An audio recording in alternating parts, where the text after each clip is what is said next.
Welcome back. Singular से plural कैसे बनाएंगे आज की इस वीडियो में मैं आपको बताऊंगा। वीडियो अच्छी लगेगी तो चैनल को सब्सक्राइब कर लीजिए, बेल आइकन दबाइए, अपने दोस्तों को शेयर करिएगा। पहला नियम है सिंगुलर नाउन के अंत में एस लगा करके प्लूरल बनाते हैं।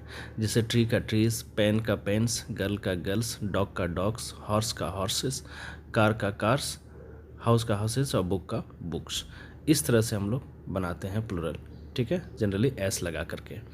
फिर अगला नियम आता है और अगला नियम में जो है हम लोग देख रहे हैं सिंगुलर नाउन के अंत में यदि S, S S, S H, C H जिसका उच्चारण च हो, एक्स या जेड रहे तो ई एस लगा करके प्लूरल बनाते हैं। जैसे बस का बसेस, बॉक्स का बॉक्सेस, फॉक्स का फॉक्सेस, ब्रश का ब्रशेस, चर्च का चर्चेस, इंच का इंचेस, क्लास का क्लासेस और क्विज का क्विजेस।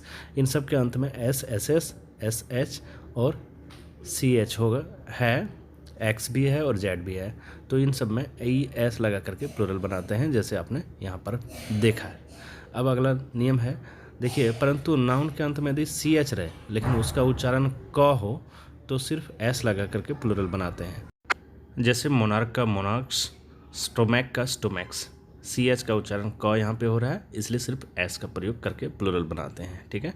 अब अगला नियम है सिंगुलर नाउन के अंत में यदि वाई रहे और उस वाई के पहले कोई वॉवेल रहे, जैसे ए ई आई ओ यू रहे, इनमें से कोई एक रहेगा तो सिर्फ एस लगा करके प्लूरल बनाते हैं। जैसे बॉय का बॉयज़, की का कीज़, ट्रे का ट्रेस, डे का डेज, वैली का वैलीज। देखिए वाई के पहले एक वॉवेल है, बॉय में ओ है, की में ई है, ट्रे में ए है, डे में ए है और वैली में ई है।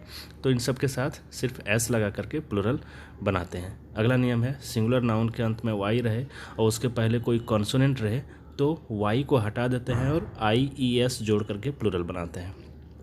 यहाँ पे जितने वर्ड देख रहे हैं उन सब के अंत में वाई है लेकिन उसके पहले कॉन्सोनेंट, सिर्फ वाई को हटा करके आई एस जोड़ दीजिए। जैसे बेबी का बेबीज़, लेडी का लेडीज़, स्टोरी का स्टोरीज़, फ्लाई का फ्लाइज और सिटी का सिटीज़। तो बहुत ही रोचक तरीके से मैं आपको समझा दे रहा हूँ सिंगुलर से प्लूरल कैसे बनाते हैं। अगला नियम जो है वो बहुत ही रोचक है, इन सब सारे नियमों को आप जो है नोट कर लें, ठीक है। तो चलिए अगला नियम आ गया, सिंगुलर नाउन का अंत यदि ओ से हो और ओ के पहले कोई कॉन्सोनेंट हो तो सिर्फ ई एस लगा करके प्लूरल बनाते हैं, ठीक है। अंत ओ होना चाहिए लेकिन ओ के पहले कोई कॉन्सोनेंट होना चाहिए।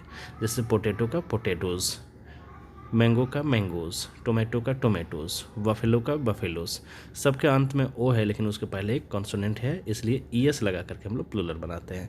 जैसे मैंने बताया पोटैटो का पोटैटोज़, मैंगो का मैंगोज़, टोमेटो का टोमेटोज़ और बफेलो का बफेलोज़। सारे नियम को आप पॉइंट वाइज अपने कॉपी में नोट कर लें। अगला नियम देख लेते हैं, सिंगुलर नाउन का अंत यदि ओ से हो और ओ के पहले कोई वॉवेल रहेगा तो सिर्फ एस लगा करके प्लूरल बनाते हैं। जैसे रेडियो, अंत में ओ है लेकिन उसके पहले आई है जो एक वॉवेल है। रेडियो का रेडियोस, स्टूडियो का स्टूडियोज़, जू का जूस और फॉलियो का फॉलियोज़। सिर्फ इसमें एस लगा करके हम लोग प्लूरल बनाते हैं, ठीक है। सभी जो वर्ड हैं उसका अंत ओ से हुआ लेकिन ओ के पहले एक वॉवेल है, इसलिए हम लोग सिर्फ एस लगाते हैं और एस लगाने से ही वह प्लूरल बन जाता है।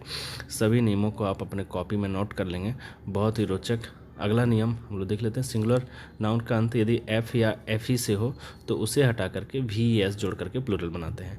यदि अंत में एफ या एफ ई होगा तो उसे हटा देना चाहिए और वी ई एस जोड़ करके प्लूरल बन जाता है। जैसे लीफ, अंत में एफ है तो उसको एफ को हटा करके वी एस जोड़ देते हैं। लीव का लीव्स, वाइफ का वाइफ्स, थीव का थीव्स, लाइफ का लाइफ्स, वॉल्फ का वॉल्फ्स, काल्फ का काल्फ्स। सब में देख रहे हैं कि एफ या एफ ई से अंत हो रहा है और प्लूरल बनाने के लिए उसको हटा देते हैं, यानी एफ एफ ई को हटा देते हैं और भी ई एस को जोड़ देते हैं। देखिए कभी कभी नाउन के अंत में ई एन तथा आर ई एन को जोड़ करके प्लूरल बनाते हैं। जैसे ऑक्स का प्लूरल लिखते हैं ऑक्सेन, चाइल्ड का प्लूरल लिखते हैं चिल्ड्रेन। तो दोनों शब्दों में एक में ई एन लगा करके प्लूरल बनाया है और दूसरे में आर ई एन लगा करके प्लूरल बनाया है। तो ये बेहद रोचक है, इसे जान लेना, सीख लेना ज़रूरी है। अपने नोटबुक में इसे ज़रूर से ज़रूर नोट करना, ठीक है। चलिए अगला नियम है, सिंगुलर नाउन के बीच में वॉवेल को बदल करके प्लूरल बनाते हैं। देखिए मैन जो है उसके बीच का जो वॉवेल है उसको बदल करके हम लोग प्लूरल बनाते हैं मैन। वुमेन का वुमेन, टूथ का टीथ, गूज का गीज, फुट का फीट। इन सब में क्या करते हैं हम लोग, बीच में जो वॉवेल रहता है ना उसको चेंज करके प्लूरल बनाते हैं। काफ़ी रोचक ये नियम है। अगला है कंपाउंड नाउन के मुख्य शब्द में एस जोड़ करके प्लूरल बनाते हैं। जैसे फादर इन लॉ, इसमें मुख्य शब्द जो है वो फादर है तो इसका प्लूरल हो जाएगा fathers in law. Son in law है तो सन्स इन लॉ इसका प्लूरल होगा। स्टेप सन है तो इसका सही जो प्लूरल होगा वो स्टेप सन्स होगा। ठीक है, तो कंपाउंड नाउन यानी 2-3 वर्ड से मिल करके एक वर्ड बनता है, वो कंपाउंड नाउन होता है और उसके मेन वर्ड में एस जोड़ करके हम लोग प्लूरल बनाते हैं। अगला नियम है, कुछ नाउन्स के सिंगुलर और प्लूरल समान होते हैं यानी एक होते हैं। जैसे शिप का शिप, डियर का डियर, पुलिस का पुलिस, मतलब ये सिंगुलर के भी रूप में यूज़ होते हैं और प्लूरल के भी रूप में यूज़ होते हैं। बस ध्यान रखना होता है कि सिंगुलर के रूप में हुए हों तो सारे सेंटेंस में सिंगुलर का ही प्रयोग करना है। So thanks for watching, wait for the next video.